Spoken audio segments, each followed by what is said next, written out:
Good morning. This is your media report for Monday, May the 2nd, 2016. I'm Sergeant Lori McGee, Media Relations Officer for the St. John Police Force.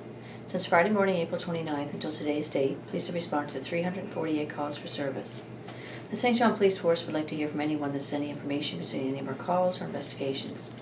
We can be reached at 506-648-3333, at our email, police@stjohn.ca, or you can do it anonymously through the Provincial Crime Stoppers at 1-800-222-8477, or on their website at crimemb.ca.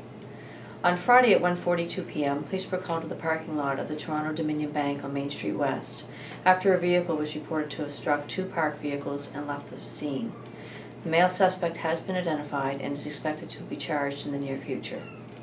At 3:03 p.m., police were called to Parrtown on Carlton Street, where they arrested a 35-year-old male on a warrant suspending his parole. He was held for transport by the sheriffs.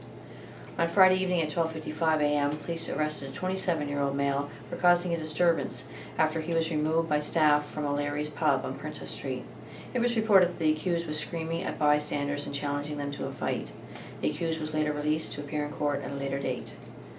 On Saturday at 8:17 a.m., police responded to the Ultramar on Bayside Drive for reported damage. It was reported that a cube van backed into a gas pump causing damage and left the scene.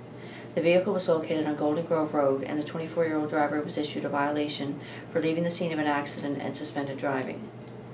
On Saturday evening at 6:35 p.m., a 35-year-old male reports that when he attempted to intervene between two females into a physical altercation on Waterloo Street the previous evening, he was struck over the head with a bat and robbed of a quantity of his money.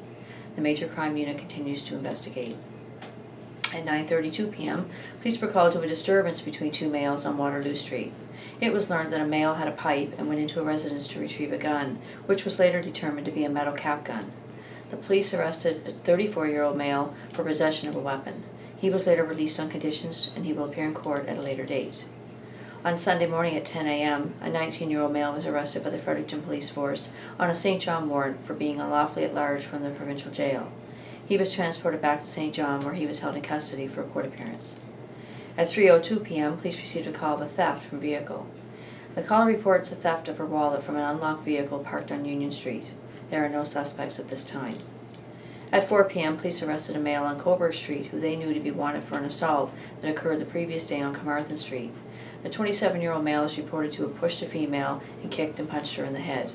He was later released on conditions to appear in court at a later date. And at 8:12 p.m. last evening, police responded to a Waring Street residence for a report of a tenant threatening his neighbors. The caller reports that her neighbor kicked their apartment door in and threatened them. The 44-year-old male was arrested for break-and-enter and threats, as well as for resisting arrest after he began to struggle with police while being taken into custody. He was later released on conditions, and he will appear in court at a later date. This concludes the media report for Monday, May 2nd. Have a good day and be safe.